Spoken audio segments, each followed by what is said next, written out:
মায়ের কষ্ট কেউ দেখে না।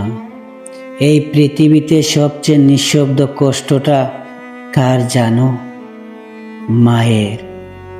মা খুব জোরে কাঁদে না, খুব জোরে অভিযোগও করে না। মা কাঁদে চুপচাপ। একটা মা জন্ম নেয় না হঠাৎ করে। একজন নারী, একজন স্বপ্ন, নিজের চাওয়া, নিজের জীবন সব কিছু ধীরে ধীরে ছেড়ে দিয়ে একটা মা হয়ে ওঠে। মায়ের দিন শুরু হয় সবার আগে আর শেষ হয় সবার পরে। কিন্তু কেউ কোনোদিন জিজ্ঞাসা করে না, মা, ও মা, তুমি কেমন আছো? মা অসুস্থ হলেও বলে কিছু না। মা কষ্ট পেলেও বলে ঠিক হয়ে যাবে। মা অভিমানে কাঁদলেও চুপচাপ চোখ মুজে নেয়।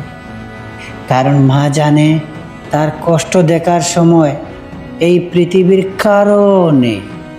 একদিন মা সারাদিন রান্না করে, পরিষ্কার করে।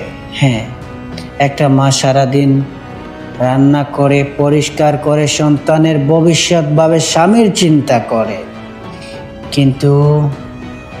কিন্তু নিজের জন্য সময় না।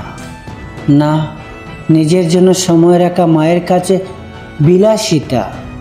মা নিজের নতুন কাপড় কেনে না, কিন্তু সন্তানের জুতার দাম নিয়ে কখনো ভাবে না।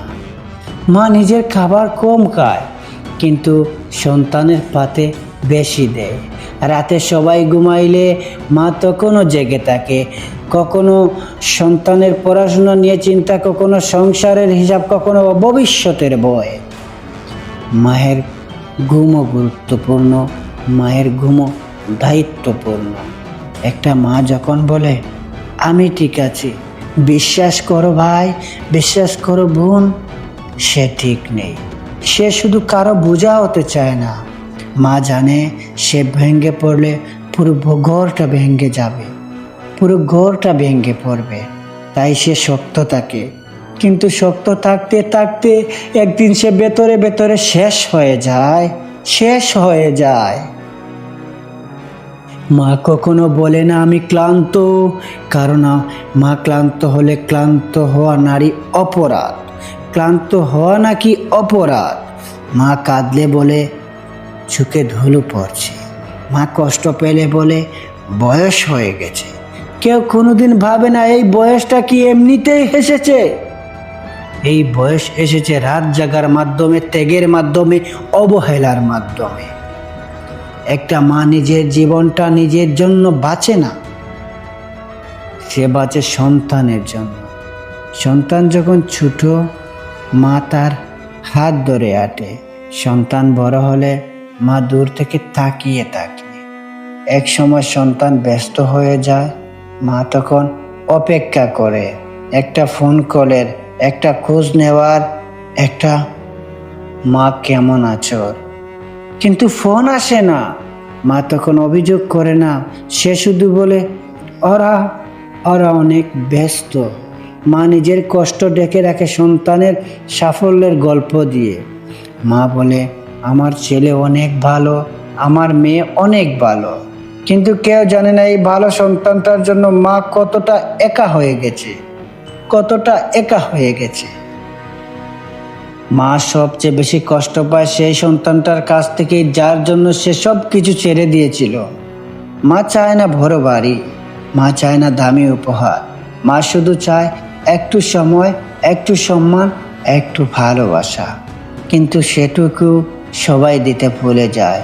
একদিন মা আর কথা বলে না, একদিন মা আর বকাঝোকা করে না, একদিন মা আর অপেক্ষা করে না। সেদিন মা হাল ছেড়ে দেয়। মা তখনও বেঁচে থাকে, কিন্তু ভেতরে সে একদম ফাঁকা। যেদিন মা চলে যায় সেদিন সবাই কাঁদে, কিন্তু মা বেঁচে থাকতে কেউ তার কান্না শুনেনি। এই পৃথিবীর সবচেয়ে বড় ঋণ মায়ের ঋণ, যেটা কখনো শোধ করা যায় না। যদি আজ তোমার মা বেঁচে থাকে তাহলে দেরি করো না ভাই, দেরি করো না বোন। একটা ফোন করো, একটু সময় দাও, একটু জড়িয়ে ধরো। কারণ মা চুপচাপ কষ্ট সহ্য করে, কিন্তু একদিন আর সহ্য করার শক্তি থাকে না। মনে রেখো, মায়ের কষ্টের কোনো শব্দ নেই, কিন্তু সেই কষ্ট সবচেয়ে ভারী।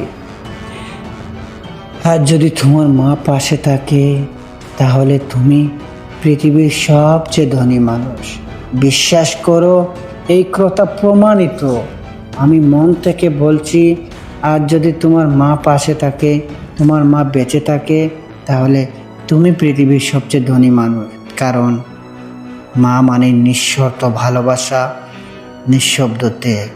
এই পৃথিবীতে যদি কেউ তোমাকে সবচাইতে বেশি, জানের চাইতে বেশি স্বার্থ ছাড়া ভালোবাসে তাকে, সেটা হচ্ছে তোমার মা আর তোমার বাবা।